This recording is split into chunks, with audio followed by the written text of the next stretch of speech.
here we have the IP. So this IP we have to type in the browser. We have to open the browser and we have to type the IP address, and we will get the router menu. And the username will be set as admin. We will check that like it is written on the router itself, and the password we will leave it as empty, and then we will type these characters here.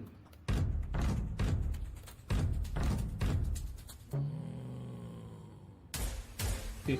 Then we will get the main menu. First, like we will go to the wireless connection setup wizard, and then we will click on it, and then we will click on the next, and then like we will give any name that we like to the network. I am giving TIBP. Then click on the next. Then have to click to save. Then the name will be changed.